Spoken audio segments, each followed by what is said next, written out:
Morning, guys. Morning. What's up? Sean, how impressed have you been with Nicholas Morrow, his ability to step in and play at the level he has?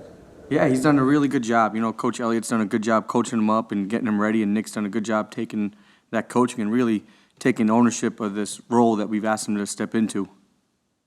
What do you think he's done best? I think he's communicated really well on the field, and that's a big job for the green dot guy to make sure the calls get out. He's doing a good job of that. He's taking ownership of it. He's being loud, and then he's reacting well. He's trusting his instincts and trusting the game plan and trusting the coaching that Coach Elliott and Coach Scudder have given him to go ahead and make plays and take his shots when he can. How has the injuries and the personnel changes affected the communication in the secondary? I think anytime you get injuries at any spot, and obviously the secondary is one of the ones that we're banged up a little bit at, is you're always trying to work on that. And that's kind of, I remember, if you guys remember all through training camp, you guys kept asking about, why we keep rotating safeties and rotating combinations of people. And this is the reason why, because you got to get comfortable with everybody communicating.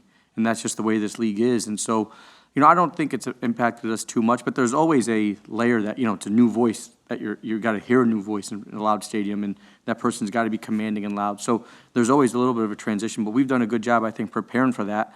We got to keep going that way. Are you getting enough James in the slot now? I guess what's that transition been like, and how have you seen him perform in that new spot? I thought James did a good job. I really did. I thought he did a good job in the slot, and it's a different game in there. And I've told you guys that before. Things happen on both sides of you. You got all the motion adjustments. You got all your tools, and you're the primary communicator at the point of attack, and you're working with corners, safeties, linebackers. You're kind of in the middle of everything. And he did a really good job, and it really shows kind of his veteran prowess and his veteran ability to be able to go into that role after such a long career at corner and do that. And we're going to continue to have plans for him to get in multiple spots for us, and he's just been such a tremendous asset for us as a veteran and a leader in that room. Are you getting enough value out of him in the slot, given his history at outside corner? Yeah, that's a great question. And, this was really the first game he kind of had a chunk amount of reps at the slot. So I think it's a little bit early to decide that. He did what we asked him to do as a defense, what we needed kind of him as a defense. And I think every week we kind of look at our matchups and try to put our guys in the best position. If that means in the coming weeks he becomes more of a corner, then that's what we'll do. But, as we're getting into this process, trying to go against the Rams, we'll try to figure out what is best for him and really us. When you look at Puka Nacua, what stood out to you when you were doing your film study about how he's played so far early on? Yeah, really good. Yeah, he's played really good so far. Obviously you see, I think Coach McVay and obviously Matt Stafford and all those guys do a great job on offense, and they've really found ways to get him open and get him the ball, and he's done a good job separating at the top routes. Obviously got good hands, and then he can make some plays after the catch too. And they're creating some matchups with motions, obviously for him and Tutu, that can create some binds for defenses, and so you see why the production's been there. A few scoring drives extended by penalties on third down. What was the message in the room about that? Yeah, the message is, we got to continue to trust our training. We got to continue to trust our training and be disciplined and play clean football. I think what, the unique thing that we saw, and it's kind of happened a couple of weeks in a row for us, and it's happened in different spots, that you look at our drive charts and our drive summaries and things like that, and you mentioned those three. We had 3 drives that got extended, and all those drives would have been winners on third down. And so all of a sudden your third down percentage goes to 30%. Your scores go down. That was a total of 17 points that we ended up giving up on those drives. So we got to be able to endure that first off, and I got to get guys back into position and get their minds right to overcome that adversity and play the next play. But then you look at the other drives in that game. The ones that really all the scoring drives had penalties on them. And then when we didn't, we were off the field. There's 3 and out, 1 first down and punt. So I think our guys are feeling that we just got to keep it on and keep staying with the plan and really playing clean, disciplined football, being great in situational football, and then we see the results. And we've seen it in all the games that way. When we don't kind of step on our toes a little bit, whether it's a bad play call or an execution thing, we're pretty tough to go against. Your blitz rate was the highest it's been this season. How much of that is game plan during the week versus feel during the game? I'm sorry, I missed the first part. Your blitz rate blitz was rate. the highest it's been. How much is that game planning coming in versus feel in the game? I think it's a combination. You know, I mean, we obviously have a plan that we want to stick to, and we do our best to stick to that plan as long as the game flow is going the way we want it to go.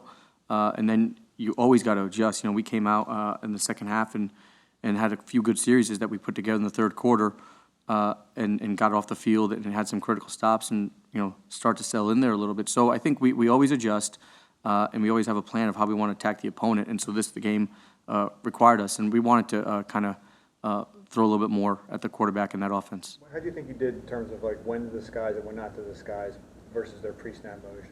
Yeah, you know, I think they did a good job with the motion, and I think, you know, we did a good job overall, I thought, of holding our shells, and, you know, the part of it is not always holding your shell. You know, you don't always have to show split safety, and that's one thing that we talk about is you can show post high and then play split. You can show post and play post, show split and play post. You know, I mean, so there's a lot of different ways that we talk about disguising. I thought the guys are mixing it up pretty good out there, and are there things that we always got to improve? For sure. You know, there's instances of that without a doubt, but I thought we were able to get the quarterback off a read or two in different situations, and then, you know, sometimes we gave him the disguise a little bit early. You have experience preparing for the Sean Desai Rams offense. What's the point of emphasis during the week? You know, you know, I don't want to beat a dead horse, but it really is about us. You know, it's really about what we do and what we see. You know, they do a great job. They have a high motion rate, and they've got some good skill players that they try to get out in space. They do a good job in the run game, and they try to get guys out of their fits with all their motions and everything like that. So it's really about us and slowing the game down and what we're seeing, and then being able to play physical and downhill the way we want to play our brand of football. Don't make it a sideways game for us. Hassan Reddick played his first game out of his cast on Sunday. How much more effective do you think he looked in that game compared to the last three? Yeah, you know, I think like I said, I think he's continually getting better, you know, and I'm not sure if it's a function of the cast or not. You know, that's probably a better question for him than me, but he's continued to get better. I mean, he's always been physical at the point. You saw it there. He's winning at a high rate in his one-on-ones, and, you know, he had the opportunity to get a sack there, which is great. He was close on another one that, you know, could have gone either way with him and Nick, you know, in terms of they split it or however they do that stuff in the league office. But he's continually get better, and he's going to continue to have his shots. We're seeing a bunch of snaps for Fletcher throughout 4 games. Is this sustainable for him at this age? Yeah, I mean, you know, I think we do Coach Rocker does a great job in terms of communication. We have a good plan going into the game. And then, you know, a lot of these games, and these last 2 games are really unique, you know, that we played in terms of the week before, you know, the offense had the ball for 9 or 10 minutes in that fourth quarter. And so you kind of have to adjust your rep count and the percentages because you didn't get the anticipated plays that you were going to get. And this week it was a little bit different. We were on the field for a little bit because we had some long drives and gave up some scores there. And so, you know, I think the most important thing is, like you said, trying to get him healthy to the game one, right, as we manage him through the week. And that's really with all the guys, not just Fletch.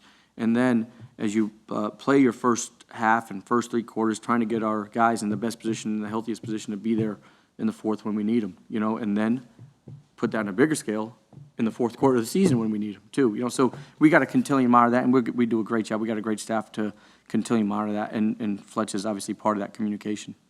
When it comes to coaches like Sean who use a lot of motion, do you stress more discipline during the week, or do you try to, is that built into the whole process? I hope it's built in. I mean, we've been talking about it a lot. You know, I mean, we want to play disciplined football. That's what we want to do. We want to play physical, disciplined football, and that message won't change. You know, that's how you build good defenses and sustain good defenses, and that's what we want to become. And we're still growing there, and we got a lot of instances of becoming a really good defense, and we just got to want to put together a full 16-plus minutes of that and consistently do it. You spoke about Nolan Smith last week. In the snaps he had, what did you see in this past game? You know, I thought he was good again. You know, there's some things that we still want to work on with his get off and his strike and where he's putting his hands, but it's a process, and it's harder for him as he's in the rotation. You know, so we got to keep selling him in, and he's done a good job really commanding the roles that we've given him. You know, we had a nice drop with him there that actually they converted on 3rd down, and you know that was just a timing play. You know, it's a tough drop for him, and you know it's really on me, you know, to put him in that situation. But he's doing a really good job of owning the roles that we're giving him. On the penalty So you like him at off ball? Huh? Do you like him at off ball, or is that just a wrinkle? No, that was a package that we did. Yeah, I wouldn't say I like him at off ball. I mean, I think I like him as a football player, and we've managed him a lot of different spots. But he's doing good at the point of attack right now. On On the penalty Terrell took on the sideline, it's a tough play, obviously, trying to stop a first down. How do you coach that? What do you tell him? Yeah, I mean, that's tough. You're right. It's a tough play. It's a bang-bang play, and I never want to take the aggressiveness out of our defense and our players. I mean, it's easy for all of us because we watch the tape and, we're on the sideline and we see it. But when you got those pads on and the speed of the game is going, and there's another human being running full speed at you, there's a decision that you got to make in a split second, and I respect the decision that he made. The awareness point is that's a quarterback. Obviously, we all know there's more sensitivity, as there should be, to quarterbacks when they're out of the pocket and all that. And so, we make our players aware of that, and he's aware of that. But that was a bang-bang play, and you guys would be asking the same question if he let up and they converted first down. You know what I'm saying? So it's a bang-bang play, and it's tough, and we'll support him through that decision. As C.J. Brown gets healthier, how do you allocate his practice time in terms of the slot and developing as a safety? Yeah, that's kind of been our art, really, the last few weeks with all of our DBs. And I think Coach McDonald, Coach Williams, and Coach Johnson have done a really good job of really getting those guys reps everywhere. And obviously, walkthrough is such a big part of our foundation, our philosophy, and that's a huge part of where you can get reps. And so we've done a really good job, and I would plan on continuing doing that good job in the back end with Sidney also to get him the reps he needs at all the positions because he's got to be there for us. As a follow-up to that, I understand you do that for everyone. Is it more pronounced, though, with a rookie at this stage of his development? Oh, for sure. Yeah, that's a good question. Yeah, I think at the point of development that he's at, and he's done a really good job over the last couple of weeks having extra meetings and developing in that role, and then we saw him in there a couple weeks ago. So we're going to continue that plan with him, and that's right. The more reps, the more time on task with anybody, and especially as a rookie, is important. Okay. Thanks, Sean. Thanks, guys. See you.